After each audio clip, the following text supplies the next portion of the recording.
Arteta! What a strike! What a screamer! And a fantastic goal! Arsenal back in it!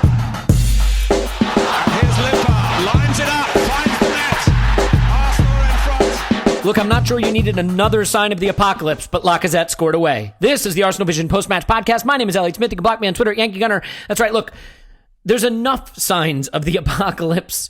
So I don't know that we needed Lacazette to score an away goal, but he did. I am thrilled he did it. Good for him, and hopefully it is not the fourth horseman or whatever the case may be. So what are we going to do? We're going to talk about what feels like really big 2-0 away win. And probably debate a little bit the distinction between a great performance and a great result and the criteria for those things. There were some interesting performances, to say the least, in this, and maybe the best performance of all was from the manager, from Arteta. And I think he will come in for a lot of praise in this pod. But you know what? Rather than predicting the future, let's just start the podcast. Paul's on Twitter at Pause My Pants. Hello, Pause. Woohoo! Tim's on Twitter at Sturberto. Hello, Tim. Hello there. Clive's on Twitter at ClivePAFC. Hello, Clive. Hello, hello. Recording a little earlier than usual today, U.S. time, so my voice is still waking up. Got a nice piping hot cup of coffee that may or may not be endowed with additional components. The less said, the better. It is a Monday morning, after all. It is a work day. But so, yeah, we're going to dive into this. Trust me. No, never too early. I mean, it is, yes, it can be too early. But anyway, so we have... just really quick announcement. Like, this podcast is always going to be what it always has been. We will have a post-match pod for you after every single game, as we have. And then when the games start to slow down, if that ever happens, we will have podcasts once or twice a week for transfer news and headlines and looking forward and things like that. And then over on the Patreon side, it's a preview pod. It's an instant reaction pod. That's the sort of rhythm that we've fallen into, the cadence of how it's going to work. So a little something for everyone. And I want to say thanks for listening, whichever you're listening to, both one or the other makes no difference. We're just happy to have you here. So with all that having been said, Paul, I think real quick special mention to you. You had a sort of fundraising effort, an impromptu fundraising effort on Twitter for a young woman who needed a medical procedure. And in the United States, obviously we do it the smart way. You have to crowdfund money to pay for life-saving surgery. What could be better? But all sort of dark humor aside, you were able to enlist the help of the Arsenal community to raise the money she needed for a life-saving procedure. So I just want to sort of call you out and credit you for that, because that was fantastic. Yeah, I just want to say thanks to everybody. I mean, maybe I come across as hard-hearted, and I am. Maybe I've told way too many gooners to go and F themselves, but they seem to be able to put this to one side this weekend. It was just astounding. This girl, Vanessa, she's a friend of my daughter's, and she's one of those that falls through the cracks. It was kind of interesting because I made a comment about the U.S. healthcare system failing her. And, of course, people have different feelings on the U.S. healthcare system in the U.S. And some people took umbrage with it and still donated to the cause. And, like, Gooners are just amazing. We were just looking for, like, 300 people to give $10. And we totally annihilated it. It was a madness, and people are brilliant, and it's just phenomenal. And I could give you the whole story, but you can also read it on my timeline there. People are brilliant, absolutely brilliant. And let's just say I had a bit of a life-changing moment this weekend. But as the saying goes, it's not about me. It really isn't. It was about everybody else and Vanessa. So thank you so much. Yeah, literally saving someone's life. Hard pressed to do something more valuable than that on the old social media. So kudos to you and to everybody who gave generously and to her, of course, and we wish her the best. So that'll be your contribution for the pod, Paul, so you can go on mute now for the next 45 minutes. Clive, I'm kind of curious with respect to the lineup that we used for this game. I mean, it certainly feels now like, at least for the duration of this season, we might be a back three team. Now, Arteta may surprise me, and we may switch from that, but it's been working, and he seems happy to stick with it. I was sort of confused as to why Kolasinac kept his spot at left center back, and we'll probably dive into his performance individually a little more. But it occurs to me that had Pepe been available, we may have seen Tierney in the Kola role, Saka as a left wing back, and Pepe on the right. the unavailability of Pepe and Reece Nelson having just played the game before meant that Saka was in a role where he's less comfortable, which meant Kolasinac had to come in, which is a little less than ideal. So I think those things played a part. So for you, did you feel this lineup was intention or sort of a forced on him by circumstance? Probably a little bit of both. I was a bit shocked. I wasn't really in an attentive place to understand where the lineup was. I was a bit shocked that Pepe wasn't playing. I didn't see what happened beforehand. And when I saw Saka right, I was sort of a little bit disappointed because the one time I've seen him there, he hasn't had a great game. But what I will say about him is that when he's not having a great game, he doesn't let you down. He still works very, very hard. So he's never going to go below a 6 out of 10 because he's just that type of player. He's just sensible. And so yeah, for me, I was thinking, okay, the back three, I'm a huge fan of the back three anyway. Just really from a coaching perspective, I just understand it a bit better and understand how to change it and how it can be changed and how you can go with the flow of a game. So I tend to like it, and I like it with this group of players because I don't think they're super elite in big spaces. And so by having this system, what you give them is comfort of distances and you give them exit plans. So when you give players that may be struggling for some form of form and consistency, you can make them feel comfortable in and out of possession, then that's good, right? So that gives you a start point. So I've always sort of veered towards it. The future, I'd like to see us move towards an adult system, which the elite teams play, but we're not there yet with personnel and knowing what the manager wants. So I like this system, and I understand why he plays David Luiz in the centre. And when he signed his contract, I intimated on a conversation with Andrew that potentially this is the way we're going to go. And the very next game, we started to go this way. And similar for Pablo Mari, who I think also looks good in the back three. And where we build up, we tend to build up with like this anyway. So I can see these type of ball-playing defenders come into our club in the future. And it's more about what they do on the ball and how they receive the ball and how comfortable they look, which allows us to push up, and our midfields become a different type of midfielder, right? So they're not coming to the back line. The back line can do two jobs. It can defend and it can build up. And with Kolasinac compared to, so for example, Holding, I just think the way he receives the ball and moves it, and also the fact you have to go in and out on that role from the touchline to the centre areas, I just think he's happier in both spaces than I'd say Holding is. And when we have Holding in our minds around what he is as a back three player, I think we forget how much time he has to spend on the touchline, and it's not a place where I think he's best used. And it's a place where he actually got injured, and I think it's a bad area for him to be in. He's a back four centre half and one of the two. So yeah, I can see it. Your points about Saka and Tierney was well made. I didn't see that. I wonder what the team would have been. Would it have been Pepe, Saka, and Aubameyang as a front three and Eddie not play? I was thinking that in my mind. I was looking. He's never really done it though, has he? I don't think he's done it yet. I was just thinking that this is the best team that we've played away for a long time, but that we've got a chance of beating. And I thought this is the time to see that three. When Pep wasn't there, I was quite disappointed. But yeah, I get it. I like what he does. I like the system. I like what he does, and I think it was a very competitive start of the game for us. Yeah, I set a new personal best in humiliating myself on Twitter in terms of just the speed with which, the alacrity with which I was able to do it, because I tweeted out my first little conniption fit over Pepe not being in the team.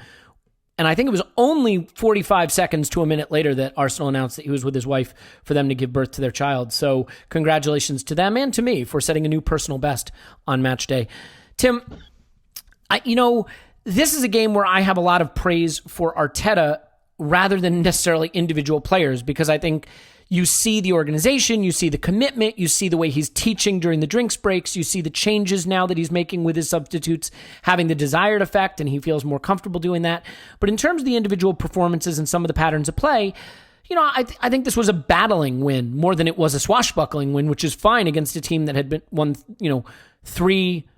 all three of their games since Project Restart without allowing a goal. Now, the focus for me continues to be midfield, and what I'm seeing with the back three is that a lot of the final third entry responsibility comes from those wide center backs. Mustafi 3 of 10 on it. Kolasinac hardly did it at all. Emi Martinez had one more final third entry in this game than Granit Xhaka did. I still see that midfield as a problem, especially when there's only two in there. Now, in previous games, Xhaka had sat deeper, and the player, whether it was Ceballos or Willock that was partnered with him, went forward and had a little more attacking influence. In this game, I thought that they played a little more on plane with each other and pushed up, and all the passes went sideways. If you look at a pass map from Xhaka, and Matt has his in the stats review that he did us on Discord, you see a lot of sideways passes out to the wings, out to the fullback, out to, whether it's to Kolasinac just to his left and behind him, or whether it's to Tierney on the left.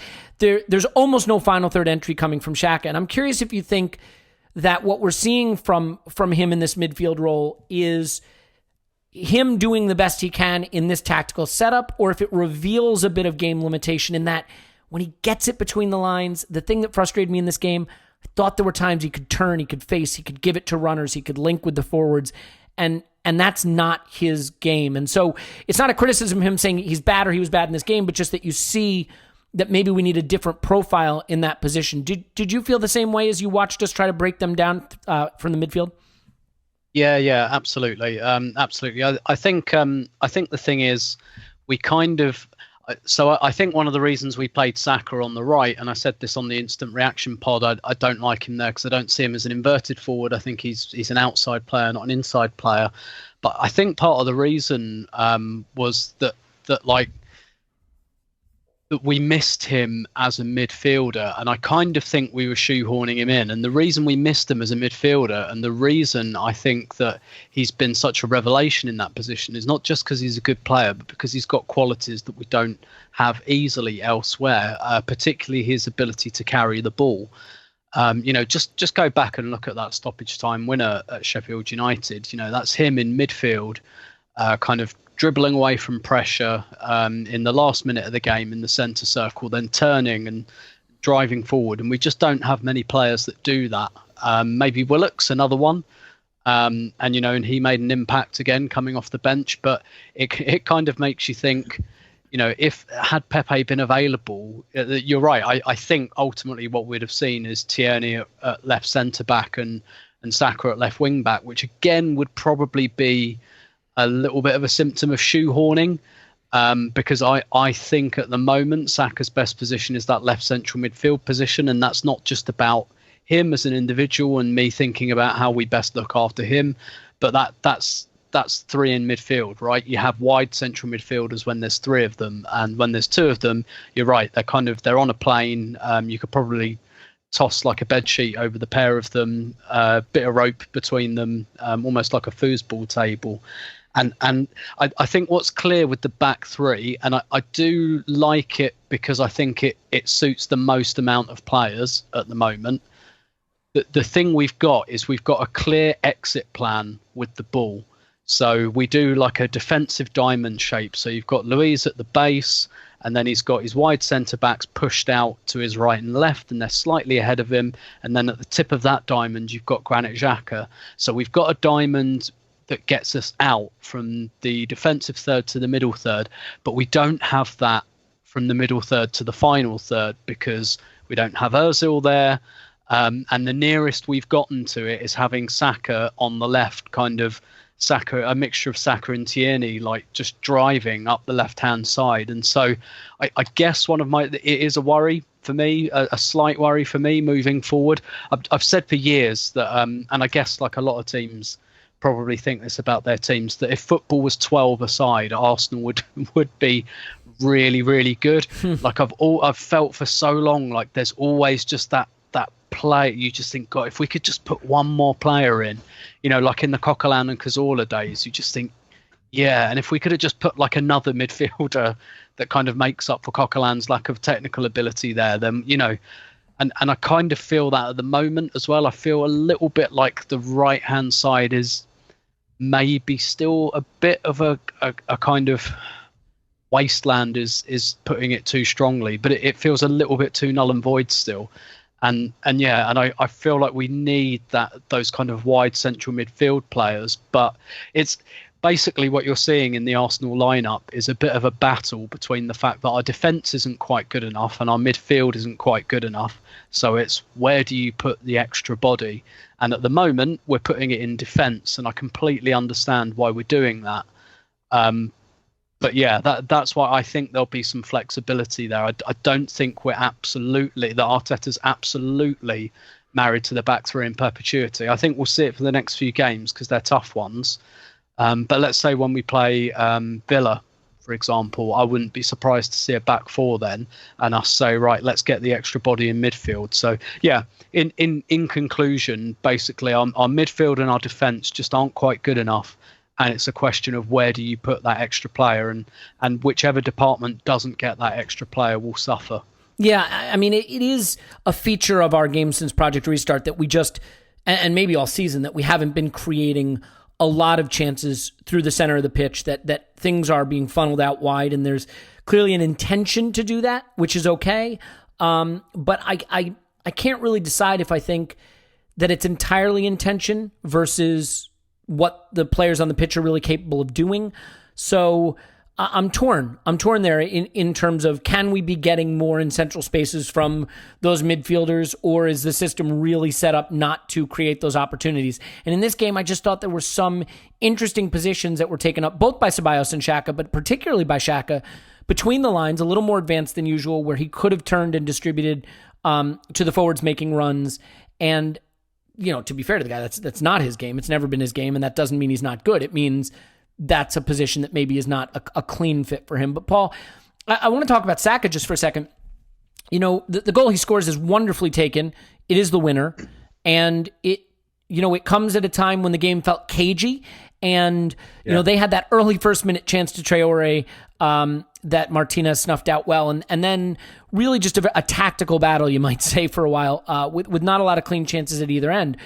Saka breaking the deadlock there is the kind of thing you have to have in your team, and I think this is why he's such a huge talent. I think it's fair to say that Reece Nelson played the role that Saka was given better in his start than Saka did in this game. But Saka scores a goal.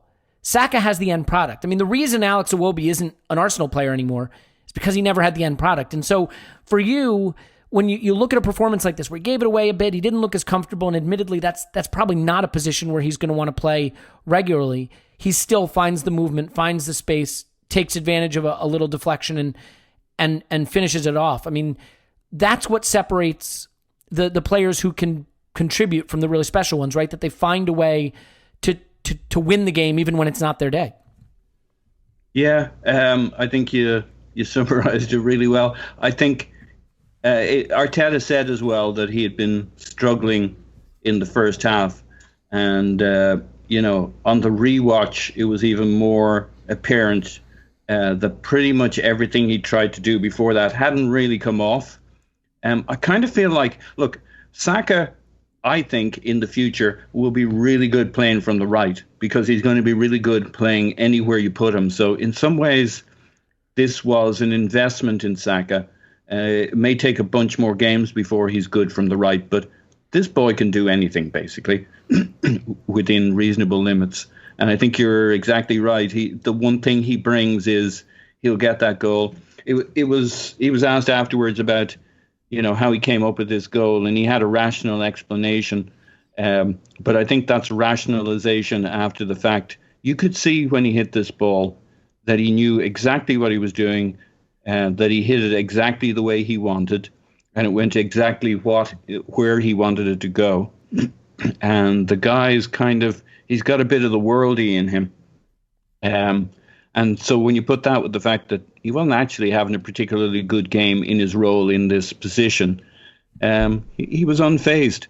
The ball bounces up, and he hits this delicious volley, doesn't hit it too hard, goes for placement, knows he uses, it's the old kind of kung fu martial arts, using the momentum of your opponent. He uses the way the ball's coming to him, and he just delivers it into the corner there, rippling the net. The guy's class. I do genuinely think he'll be an option from the left, in the middle, but very often dropping from the left into the middle, that role we saw last time he played on the wing there. and he'll be an option from the right. I mean, he's got glorious touch. He makes time for himself. He's going to make defenders back off. So his ability to cut in from the right, and to buy time and to keep his head up. He's so cool. He's a lovely fella talking. I still go back to the apologizing for the fact that his negotiations took so long. I mean, He's just a great kid, tremendous asset. But he didn't have a great first half. I think you just keep investing in him, because to be able to, we'll talk about Maitland-Niles and what he brings in terms of options. Yep. And here you have somebody operating at a world kind of just in and around a potential worldie from 3 positions around the front.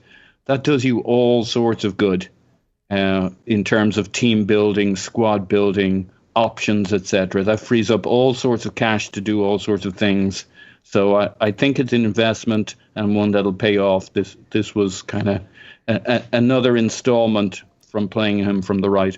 Yeah, I mean, there are certain players you just find a position for them on the pitch because they're going to do something good during the game. And I think this was a quintessential example of it. I think Tim on the Instant Reaction pod made a really good point, though. I don't see him on the right because I think he's a player that likes to run outside, not come inside. I think Pepe likes to try to come inside, and I think that Saka likes to go outside. And once he gets there, whether it's to the byline or overlapping, when the ball's at his feet, he likes to dribble inside, right? And he likes to come back to the center and wrong foot the defenders and curl them into the box and things like that. I think from this position... I would like to disagree with Tim, though. Okay, we'll do it. For the second time in history. Just in the sense, I think Saka is one of those guys who can do whatever he wants. Even if Tim's right, he'll always be best from the left. Yeah. Well, and I mean, it all depends where your instincts are to run and to dribble, right? I mean, when you're on the right, if you want to carry the ball out to the right, you've got the touch line there. It makes it easier for you to be defended, right? Because the defender can use the touch line. If your instinct is to run infield, you're running into the teeth of the defender. So I mean, it's just a totally different look. Also, he had to play a little deeper in this game than he has when he's been on the left. That role has been a tricky one, whether it's Bellerin doing it as a wing back or whether it's Saka doing it there, or whether it's Pepe doing it with not a ton of effectiveness. The right side has been a bit of a challenge for us. Clive, look, I know you were really happy about this game in general and you felt great about it. I did as well. The result felt huge. And I mean, there are things I love about this game without it ever being a great performance. And I think some of it is just seeing structure and game plan and execution and things like that. In that first half, where I think we were better, we had a pretty bad period at the start of the second half. But in the first half, I thought we were better. The pattern of play seemed to be them trying to get it to Traore, him running at our ramshackle collection of defenders, us winning it off him, and then trying to get it up the wings and progress it that way. I mean, how did you feel about the pattern of play the first half and that sort of tactical solidity and the way we wanted to try to hurt them on the wings, which admittedly seems to sort of be our modus operandi right now? I think the game started and I felt Wolves made a mistake. They thought they'd get us on the counter-attack. They said, we're quicker than them. We'll run them backwards. After the stupid, they'll give us the ball.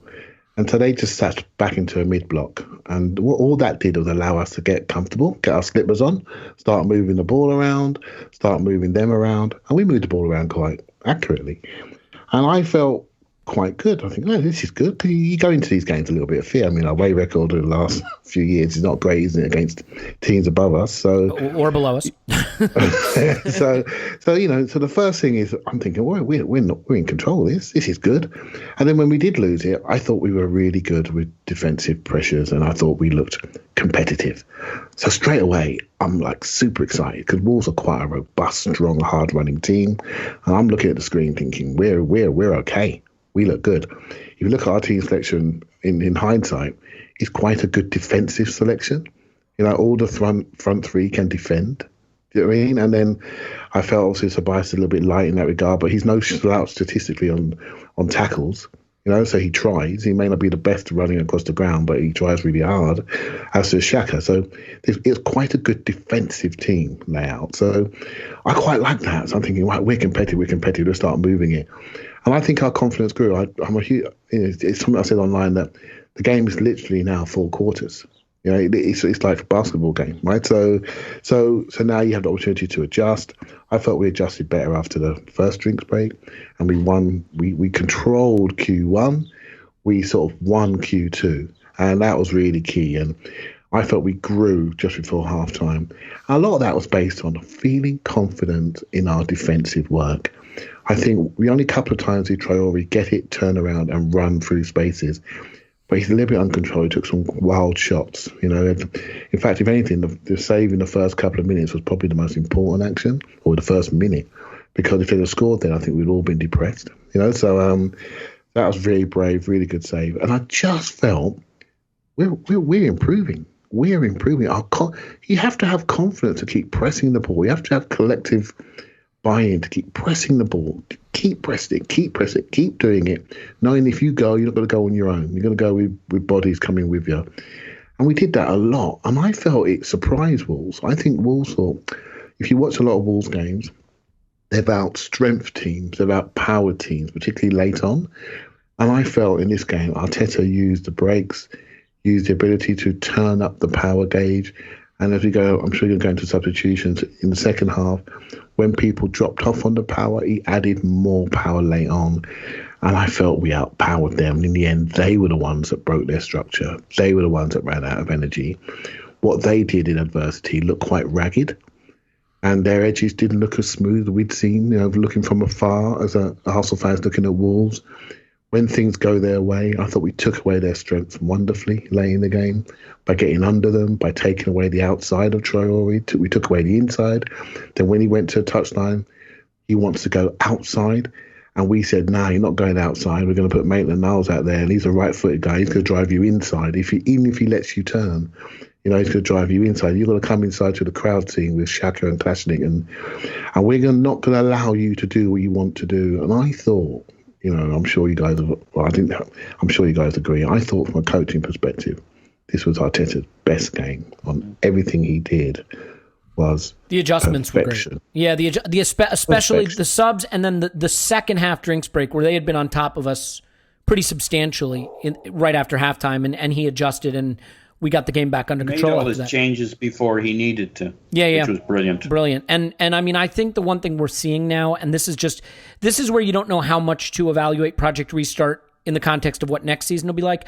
I think the drinks breaks change the tactical approach. But in addition to the drinks breaks, I also think the fatigue of these teams playing so often right now in the summer months means that late in the game, it is about who can be refreshed, who still has running power. And the fact that we had the lead too, I don't think hurt, because they had to come at us more. And as they were tiring, you could see towards the end, we could have battered them if we were a little more clinical. So Tim, I'm curious to get your take on the defensive performance, because this game could have been very different had Tierney not had a pretty darn good game at times covering for Kolasinac. And Paul, you're going to get your chance in here too, because I know this is something you want to talk about. There were a number of situations where Kola let a guy run or didn't handle a situation, and Tierney had to mop up. And I was super impressed with the work he did tracking runners, sometimes two of them. There was that one obvious moment where he did have two runners to track, and he turns around to Kola and he's like, I've got two men, what's going on? Do you think that Tierney's performance winds up being sort of a critical one here because at times he was sort of bailing his partner out in addition to doing his job as well? Yeah, I think so. I thought what was interesting about this, I agree with Clive that Wolves made a mistake. And one of the mistakes they made is they haven't been starting Traore. That I think I'm right in saying this is the first time he started since the break. They've been bringing him on for the last 20, 30 minutes. And what they did this time, and the reason he doesn't start is actually he's not always a great fit for their system, because if they want to play him, they have to play him as a right wing back. And actually they've got Doherty there who's really, really good at that role and is a player they don't want to drop out. So they kind of tried to play Traore in a bit of a free role, almost as a second striker. And I think they were shoehorning him in, to be honest. I don't think it's a role that really suits him. I think he's a touchline type guy.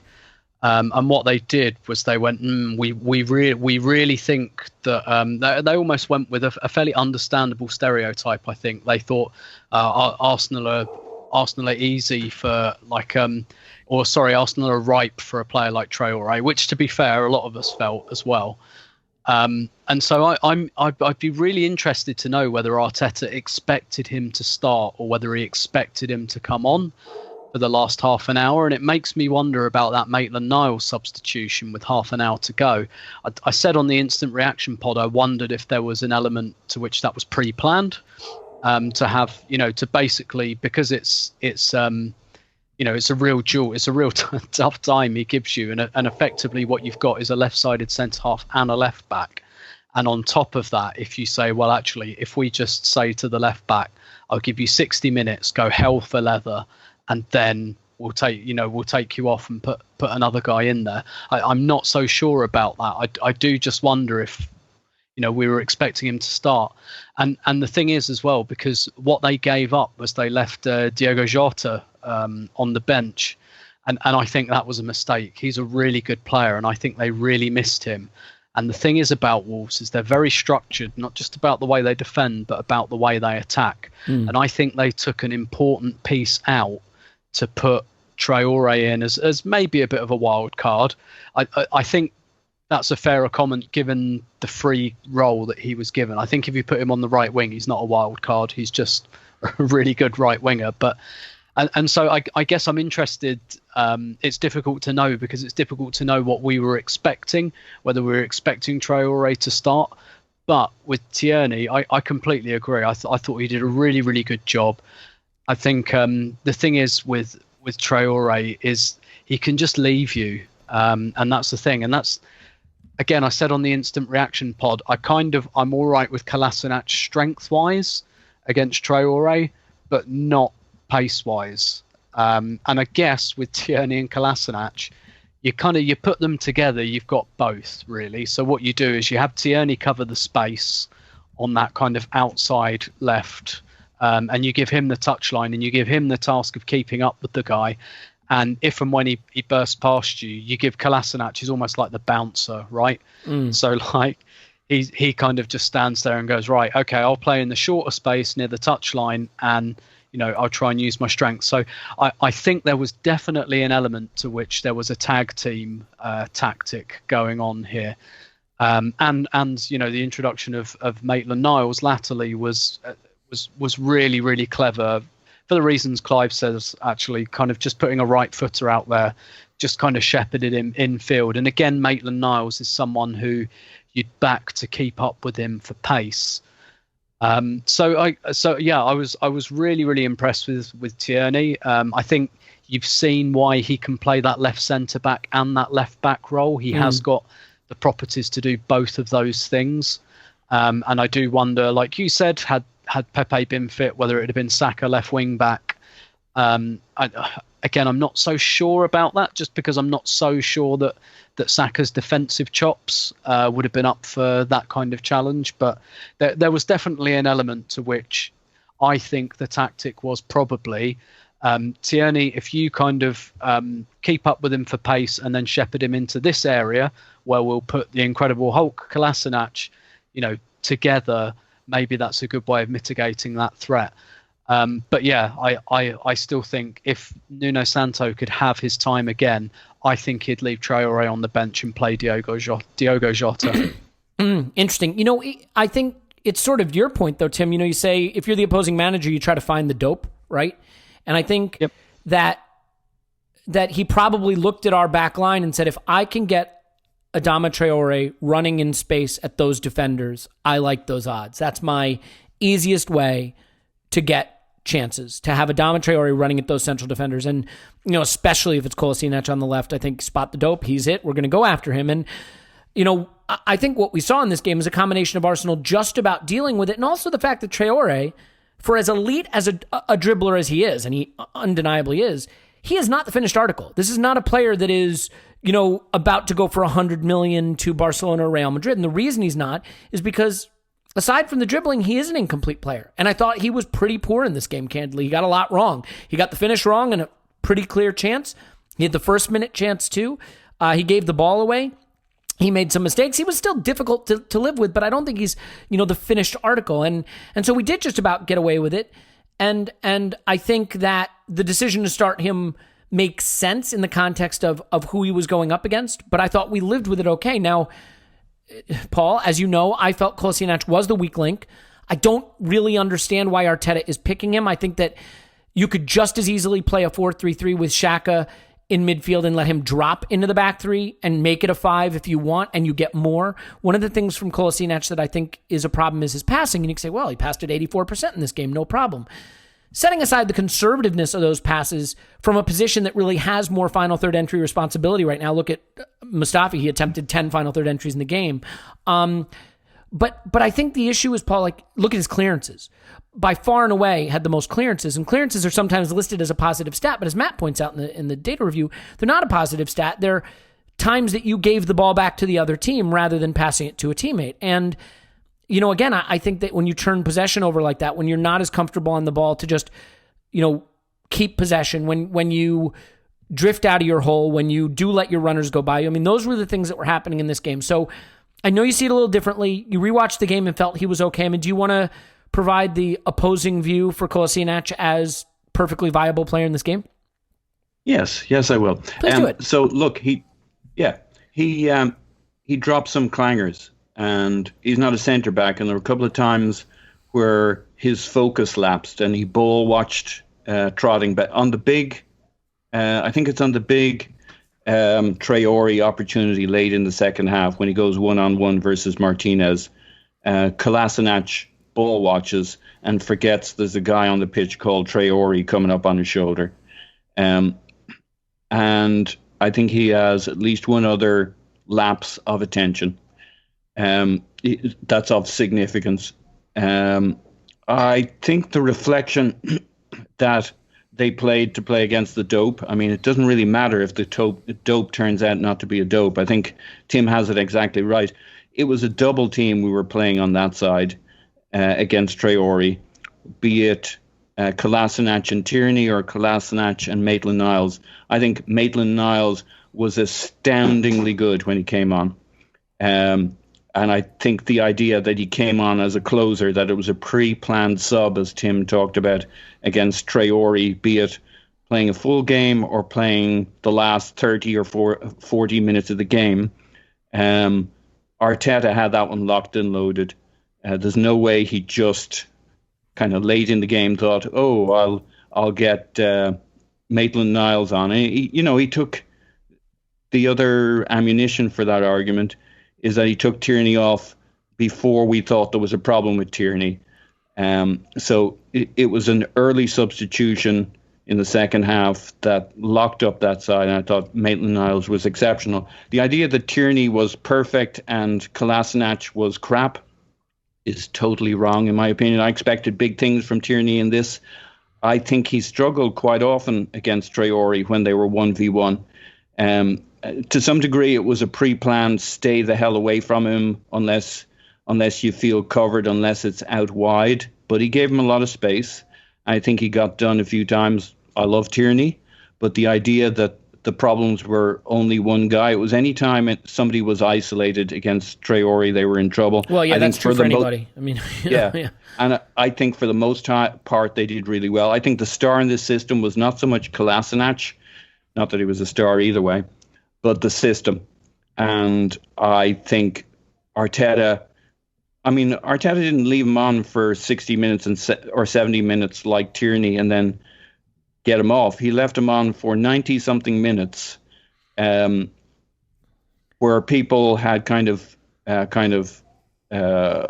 almost booed when they saw him in the lineup to start with. So he kind of knew what he was getting with this, and he wasn't too unhappy with it. I think, Clive talked about our midfield and our attack kind of pressing. We were very pressing. We pressed them a lot in their final third, or rather our final third against them. We pressed them in midfield. You'd see Saka pushing way up, the bias pushing way up, and you saw Mustafi pushing way up, and Kolasinac running upfield. This kind of 10 or 15 yard charge up, bang into the back of the guy, knock the ball away from him. run back. And Mustafi and Kolasinac did that all game long. Nobody did it against Traore better than Kolasinac, letting him know of the presence there. So I think we have decided to judge him as if he's an outfielder playing the ball, which currently he's got no form. I mean, his passing's terrible. His football's terrible.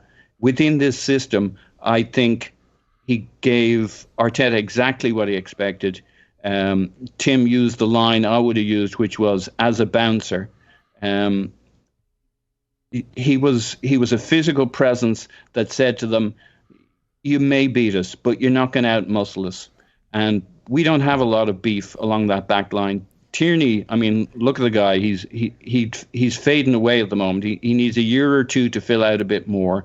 But he had Kolasinac behind him, and I don't think you can take the success the two of them had in mostly locking that down and say, oh, this guy was great and that guy was terrible. I think Kolasinac, time and time again, when I watched it, I'm like, oh, that was good. Oh, that was good. Now, what's he doing? He's banging into a guy. He's pushing up. He's running. He's on his job, and he had lapses. I'm not looking for a new project. My Mustafi and my Xhaka's gone better than I might have expected. I'm holding on by my fingernails there. I'm not looking for Kolasinac as the guy I have to defend each week, but I thought he gave Arteta what he was looking for in this system. The system worked. You portray it as we were kind of lucky to hang on. That's kind of football, though. Oh no, I don't mean that. I don't mean that. As performances go, I would say this was the best of its type in several years, where I thought, oh yeah, we played them, we handled them. We went away with a very tactical. Arteta described them as complicated, and he played this as a chess game, yes. And every piece that stayed on the board for 90 minutes, he was happy with. Just to make sure that we're not mischaracterizing my perception of this, I thought this was an excellent tactical performance. I don't think it was a vintage entertaining performance. I thought it was an excellent tactical performance. I'm not, by no means am I critical of what the team did in this game to get this result. I think some of the analysis you have of Kolasinac, in my opinion, is a little bit results oriented, because I look at Mustafi, and when Mustafi's at his absolute nadir, like, what was Mustafi doing? Was he terrible for 90 minutes? Not remotely. He was doing a few things every game that absolutely killed us. And unfortunately for Mustafi, they were punished to maximum it was worse than effect. that. Mustafi had become a bad defender. He sure, had. Okay. He was in a two-man system, and the system was coming apart. He was bad. It was bad. Sure. No, Kolasinac was fulfilling his role, and the system was working. And again, I think you're mischaracterizing what I'm saying about him. I'm not saying he played well as a footballer. I'm saying within the system, it worked. Okay. And it worked partly because of his attributes and characteristics. I'm not defending. He's absolute dog shit at the moment with the ball at his feet. So don't Paul, all I meant was sort of that, like, what I'm saying. If Mustafi would make an error and be punished. And I think if Traore scores what is a relatively straightforward finish, we are 1-1, and Kolasinac has the chance to be the GOAT in an otherwise organized team performance. And I think, there were a couple things. There was a moment where Traore was running at the box. He could have scored in the first minute of the game, Yeah, too. well, that would have been on Mustafi, to be fair. But well, it would have been on several players. Yeah, no, and again, all I'm saying is I feel that he continues to be a bit of a liability. And in this game, the fact that we're not evaluating him as much that way is sort of that he wasn't punished to the extent that he could have been. There was one moment where Ceballos takes the ball or credited, I think, for the extent he could have been. Yes. But by and large, we kept this very, very dangerous team under control. And, he was a significant part of it. What he and Mustafi did, nipping in, take the ball from people, like you'd see it from Koscielny all the time, didn't get a lot of credit for it apart from later in his career. I mean, that shit matters. It's Arteta's looking for a particular style. We pressed, we gave them a hard time all the way through that game. He knew what he was asking for, and he got it. Yeah, all I'm saying is, look, at the pointy end of the pitch, a guy like Saka can have a bad game, score the winning goal, and you're now analyzing his game differently. Because I think at the top half of the pitch, top third, the things you do said right. He did a very poor game. Well, what I would say Saka. is, but here's what I'm saying. I think at the top of the pitch, the things you do right are what define your performance. A goal, an assist, winning a penalty. At the bottom half of the pitch, the bottom third, towards your goal, it's the things you do wrong that define your game. So you can have 89 good minutes as a defender, but if you do something brain dead terrible that costs you a goal, that defines your... Look, I don't want to spend any more time on Kola and a 2-0 away win that was a big performance. We disagree here. I thought it was a poor performance from a player who, to me right now, looks like the obvious place where we can just slide in another piece and be better. But the job got done. I mean, look, he did some things good in this game. I will not dispute that. I think the things he did bad in the game, we got away with. Now, Clive, the players that maybe deserve the most credit in this game are not the players who started the game, but the players who finished it. I thought the subs all influenced the game really importantly. Lacazette makes the points safe. Maitland-Niles absolutely shut everybody down. He was fantastic on the left-hand side. It's one thing for him to play as a right back where he has done well, but this is on the left side. He comes in. He's such a good stand-up tackler, which I think against the kind of challenging players he was facing is important. Willock scuffed a shot, probably should have scored, but was influential right away. And I think actually, did he give the ball to Lacazette for the goal? I think he has the assist. So, yeah, he did. Yep. So, I mean, these are good substitutions that go from a period where we are struggling. It adds fresh legs. We looked like we got right on top of them, and it won us the game. Do you want to call out Arteta for the subs generally, the subs individually, or just the whole thing being maybe the high point of the game? Yeah, it was perfection. It really was. And I watched the game a few times, actually, because I was that excited about it. And I thought there was a delay on the Bellerin substitution when he could have come on a touch sooner.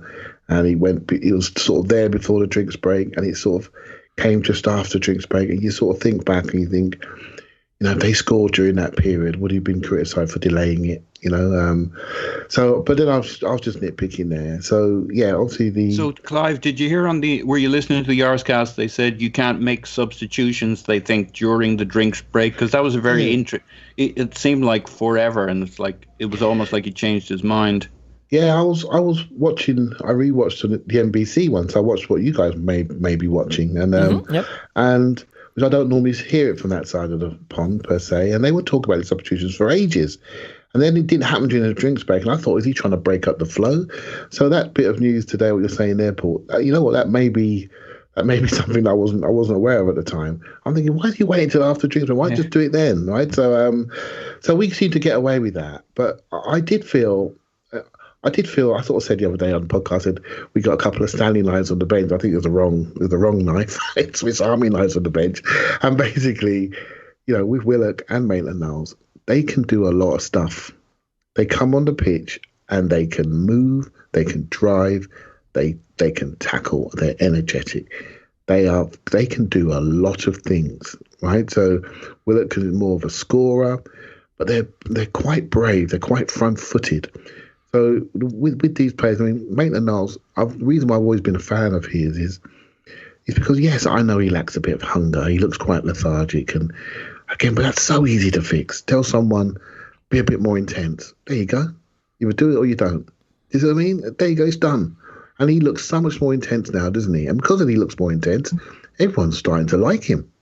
But look at what he can do. Look at his feet. Look at how he can beat people. Look how he's one-touch passing. His speed is elite. And his best games always come against the fastest opponents. He's one of those players, which in my opinion is he plays well the harder the game is, which maybe tells you something about his personality. On easy days, he takes it easy. We've got some players in our team, by the way, who love a Norwich. They love a flat track bully, and they fucking do everything in those games. And I'm looking at them, I'm going, yeah. Did Clive use the F word? Well, I get cheesed off, right? Because you judge people in adversity. You don't judge them against Norwich at home. And I think I've watched Maitland-Niles play at Liverpool away, and we haven't won those games, but I've watched him run with their best runners and do really well. Man United away, do really well. And that's why I've been a fan of him. Willock, we're still working out what he is, but every time he comes on late, he does really well again. Every time I buy into it, he lets me down and does an invisible man impression, but he's on the way up. I thought the most interesting things about substitutions, guys, is they all looked happy to be on the pitch. Almost like they couldn't wait to get on. When they got on, you look at their faces, they were so enthusiastic. But every one of them was on it. Did you hear what Arteta said about Lacazette? He said, when I asked him to come on, it took him 3 seconds to get ready. In other words, no sulky, oh, now you turn to me shit. And then you see Lacazette's tweet after the game about how he's enjoyed every game or every day at Arsenal, which I'm sure isn't true, but he's getting a tune out of these guys, and it's showing up in those subs too. They're coming on as closers, finishers, as we talked about earlier. Yeah, so I've critiqued Bellerin and Lacazette, and so I'm looking at them closely to see if it's true or not. And they couldn't wait. They couldn't wait to get on. They were just on it.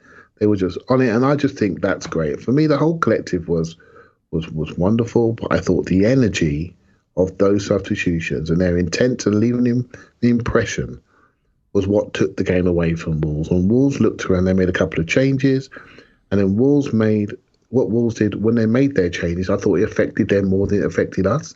We adjusted to their changes really, really well, and then we got on top of them. And I thought Willock was the one that said, I am now taking this game to you, and you're going to have a problem with me coming at you. And I thought that is what I like about him. He's so brave when he gets the ball. He does not care. It's just forward.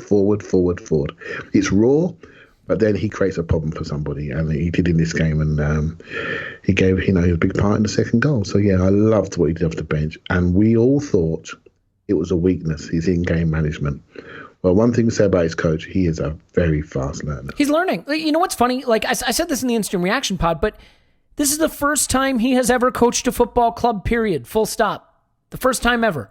So, of course he should be getting better. I think if you started a baseline of him being a really intelligent football mind with a great philosophy and the ability to communicate, the part he was always going to have to add was in-game management because he'd never done it before.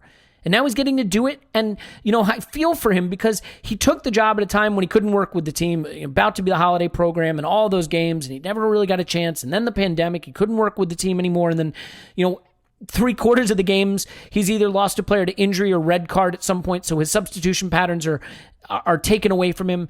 And now that he's had some time, now that the games are coming frequently, I'm not going to say what you think I'm going to say.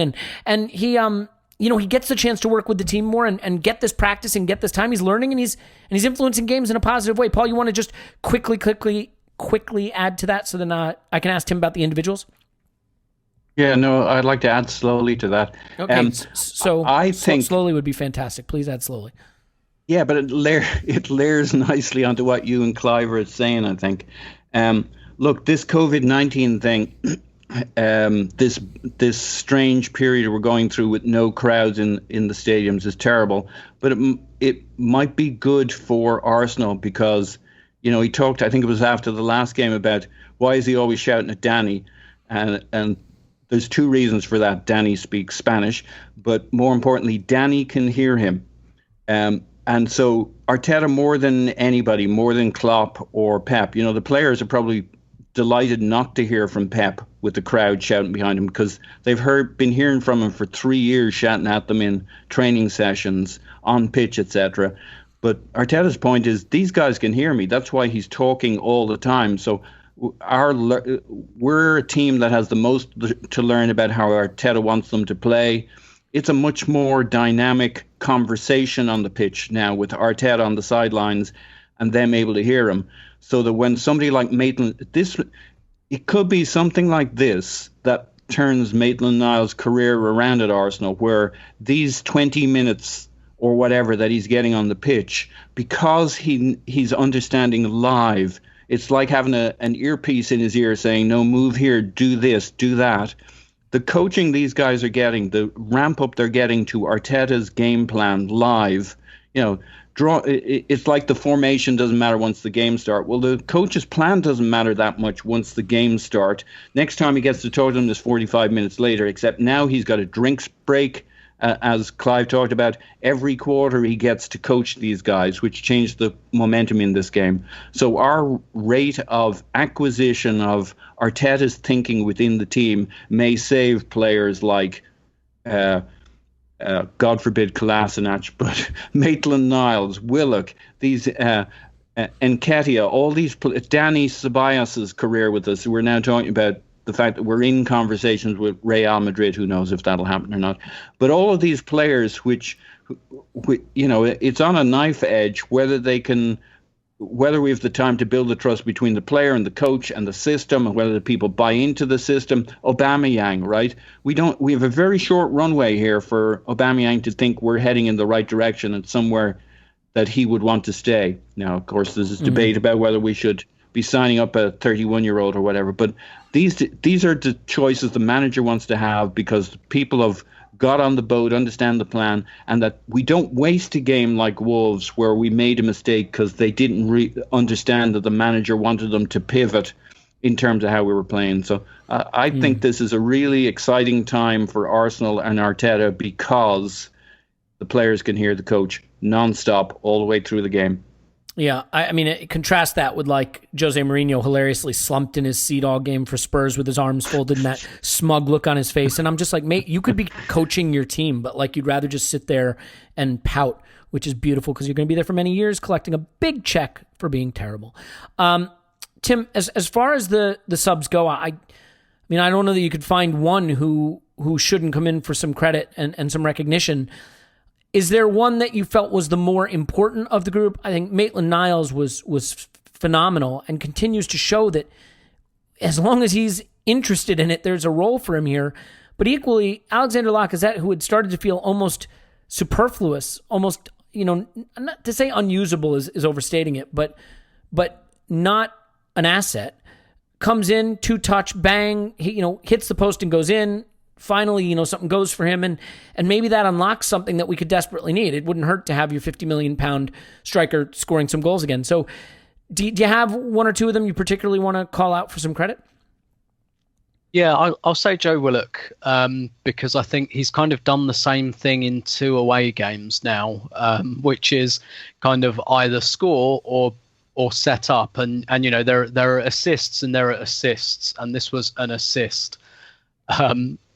Goals late in games to seal away games, and it just just for where he is in his development at the moment, that probably seems like, when we think about a player's role, we obviously think about their position on the pitch, but at the moment Willock really comes into that kind of closer territory, and part of that I think is because he carries the ball quite well. He travels well with it. And he's come on that right-hand side, which wouldn't say was his natural position at all, but it's a position where Arsenal have struggled for a bit of penetration. When you look at who's been coming off early in games, it's Saka, Nelson, Pepe. The last 3 away games, the right winger is the first one that's been replaced by Arteta, which speaks to some difficulties down that side that we've spoken about at length recently. But I just wonder if Willock is just that guy that, at the moment, well, I don't wonder. I think quite firmly that definitely one use he has. Sorry, that sounded really dismissive. One use he has.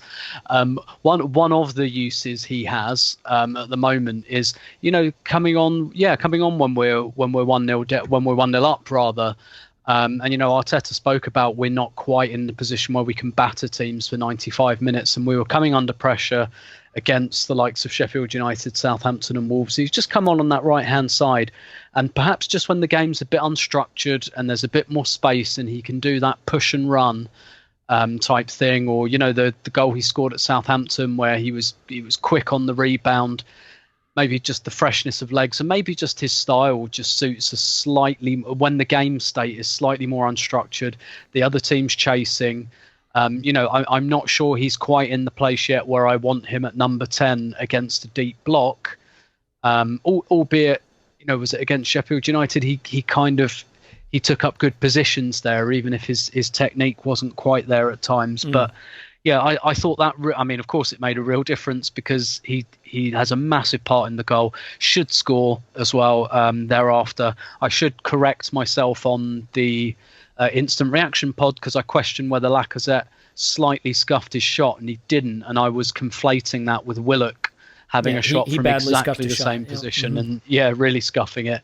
And he is wont to do that at times. But if and maybe this is like too niche a scenario, but if you're 1-0 up and you want someone to carry the ball, through the thirds for you, when there's a bit of space, perhaps inside their fullback, that's worked really well for us. So I think that worked quite well. I think because I won't say Maitland-Niles again, but maybe just to expand on my thought about whether it was pre-planned. Both fullbacks came off and were replaced, and that, I think, to some extent has to have been pre-planned. I'd say he probably did it with Cedric because he's not played 90 minutes for months and months. But you have to think it went through his mind that, okay, I've got 4 guys here who can play wing back, probably 5 including Kolasinac. Why don't I use that? Why don't I lean into that? And with the exception of Tierney, none of them are absolutely holding down their spots. And it just minded me a little bit of, we've spoken about the way Pochettino used to use his fullbacks. He used to have 4 and he'd rotate them fairly regularly. I don't know whether we'll do that, whether we'll keep doing the in-game thing, particularly against teams like Wolves who attack down the sides and they give you a real hard time down there. You don't get a hard physical time, I don't think, in the middle against Wolves. Neves and Moutinho are not those types of players, I think, but they're wing backs and Traore. They really, really run you down those flanks. So I wonder whether it was just for this game, whether it's something we'll see more often, whether he'll generally rotate them. But changing up the wing backs, it's different, isn't it, when you've got 3 at the back and 2 wing backs? I think changing your full backs in a back 4 is perhaps a bit more dangerous because you need that cohesion throughout the game. But in a back 5, when you've got your 3 centre halves and your wing backs are right on the exteriors of the team, I wonder if there is that element to which you can say, okay, we'll do 60 minutes, particularly while you've got 5 subs. We'll do 60, 65 minutes, and then we'll rotate them out. And again, I thought that was a really effective change because Suarez played well, Bellerin played well when he came on, Maitland-Niles played well when he came on. Like all 4 of them did their job, I think. Yeah, it was a great day for Arteta, getting the strategy seemingly spot on, certainly making the important tweaks at the 2 drinks breaks and the substitutions spot on. Clive, the one thing I think you have to say now is he's clearly got buy-in. He's clearly got a philosophy that can give us some structure, make us harder to beat, get us some results. But, you'd have to say the next step that probably has to fall in line here at some point is creating more chances. I mean, through 77 minutes against Wolves, we had 3 shots. So, you'd like to say that's an area where we can prove. To be fair, since Project Restart, we played Man City, one of the best defensive records in the league. We played Sheffield United, one of the best defensive records in the league, actually allowed 1 fewer goal than City. We played Wolves, one of the best defensive records in the league. We have Leicester next, the second best defensive record in the league. We have Liverpool in 3 games, the best defensive record in the league. Spurs actually conceded some goals, so who knows, maybe we'll batter them 10-0, as I often say. But, it is not just that we're not creating tons of chances, that we're also playing teams that are pretty good at preventing that. And against Norwich, we did hammer them 4-0, admittedly not with a swashbuckling attacking performance all the time. But so as we look forward now, we have this blueprint for being solid. We're playing some really tricky teams, and there is a St. Totteringham's Day alert. I don't want to breathe it into existence yet or jinx it out of existence, but we have 4 points on them. They have a game in hand, and we do play them. I don't think home and away particularly matter anymore. There's no fans, and everyone's staying quarantined anyway, so it's not like sleeping in your own bed versus a hotel room. I mean, it's just it's all the same. So, is the next big step just being a little more dangerous in the attack? Is that what Arteta has to do, or given the fixtures that we have coming up, should the job be to simply build on this structure that we've got for now and then worry about layering in a more effective, devastating attack when he's got time in the summer and going into next season? Yeah, I think if we're going to do our squad building podcast. It's going to be a good one. I cannot wait. And let's be honest, right? Let's be brutally honest. We're getting used to some of our wide players. We're starting to like them and the options that are appearing, and we can see what they can and can't do. But if we're going to talk squad building, we're talking straight down the middle. Yeah? And that's what we're really talking about. So what really excited me about his game was our ability to win duels and be competitive. But there's another layer to that. When you win duels, competitive, and you take people away, you take people out, you commit them, and you move past them. And we're not there yet, technically or physically, down the central areas. And so what we have is a very good pressing centre forward who didn't make enough runs early in this game, particularly into the right channel. There were opportunities there. Mustafi was begging him to make runs. He didn't do it. Aubameyang, although he's a maverick player, he's quite a hard player to play off of. But I still like to see him do it. Do you know what I mean? So as a centre forward. So we're asking him to be almost like the high up creator, and where his instinct is to look for opportunities to get into space for himself and help his team. So we're not getting no glue there. And Saka wants to provide glue, but he's obviously not on his best position to do so. I thought some of his receiving, turnaround, and second effort was a little bit poor in this game, and so which is unlike him because he's got a lovely way to pass, and you know he's a great player. Because I did listen to Tim's point about him going on the outside, but what he does to get on the outside is he does about 85 things to get on the inside, then flat foot you to go on the outside, and that's why I think potentially he will be a left 8 or a number 10, because his ability to recognise which side to go to get where he wants to go. And then he can go both sides and take right foot shots, left foot shots. He's going to be so exciting as he develops manpower, etc. So that's going to be great. So Elliot, your point about Zone 14 hasn't left me. You know, that podcast hasn't left me, and what we're going to do in that space and how we're going to get around that zone to do our thing. I think Pepe is a big part of that. And as we develop going forward, I do think we need somebody on the left-hand side of a 4-3-3, high up, that Saka can connect to as a left 8, and that is the investment for me. And it's somebody very tricky, very technical, highly technical player that can drive people both ways, run through lines, but also receive it on with his back to goal on a half turn. Allows Aubameyang to be him and allows Pepe to be him, and it gives us some connection there in the centre of the park. And I think that's our development. Just it's obvious to me now, particularly as Aubameyang stays. We're looking for that left-sided player, probably a righty on the left, just to not mimic what we have already in that zone, and use Martinelli as a player that goes across the front line. He stays with his development and takes minutes that way. So your point's there, and I think it's just down to player quality, mate. At the moment, we haven't quite got it. You know, we haven't got the ability to challenge people to the point where we can leave people behind, either with carrying or sharp passing and following up. So that's where we are. Well, we're going to get an interesting test, I think it's fair to say, with what we have coming up. Leicester are awful right now, and they may be without Maddison and Chilwell, which would be great. But defensively, they're extremely solid, as we discussed. Spurs are bad, but they're Spurs, and it's the derby. Liverpool, hopefully drunk and on the beach. City, hopefully focused on Europe. You just don't know at this time right now who's going to be the tough team to play, how you can lose to a Brighton, and maybe beat a City in the cup semifinal. We will see. But it's, I think for me, it is exciting to see Arteta looking like he's really confident in the position now and making the decisions in game on match day. And maybe Pepe getting a day off in the midst of all this doesn't hurt either. Having a fresh, an even fresher Pepe who can come in and really hurt people with what he does.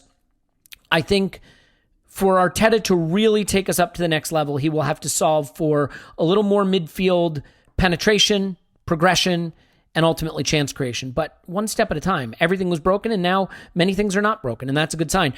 We will actually have a second podcast today over on Patreon. We'll have a preview of the Leicester game with Scott. So, and he'll be talking about top 4 chances, Europa League chances, St. Totteringham's Day chances, all with his model and stuff like that. So if you're interested, that'll be coming out shortly. More pods than we can record or than you can listen to. That is our new motto. Clive's on Twitter at ClivePFC. Thanks, Clive. Thank you very much. Tim's on Twitter at Roberto. Thanks, Tim. My pleasure as always. Paul's on Twitter at Pause My Pants. Thanks, Pause. My name's Elliot Smith. Block me on Twitter, Yankee Gunner. Give us a 5-star review. Write nasty things about no one, because everybody's going to be potting today. So just be nice for a change. Yeah, really, really, really good. Tim, I know you said it on the instant reaction pod, but the nerves were back for this game. It's starting to feel big again, and I realize, look, we're still miles off where we want to be, but the fact that it's starting to feel important, like there are stakes again, That's a good feeling that we haven't had for a while with the football. So I, for one, welcome crapping myself behind the couch as I watch Arsenal. In any event, plenty of games still. I guess we play tomorrow. So we'll have another pod for you tomorrow and the next day, and the next day creeps on this petty pace from day to day. And all our days are lighted. What is it? Don't know. You're tomorrow on and your tomorrow own, and pal. tomorrow creeps on You're this petty drowning. pace. Get Anyway, off. You're terrible. Thank you. Okay. We love you. We'll talk to you after Arsenal 10. Lester Nail.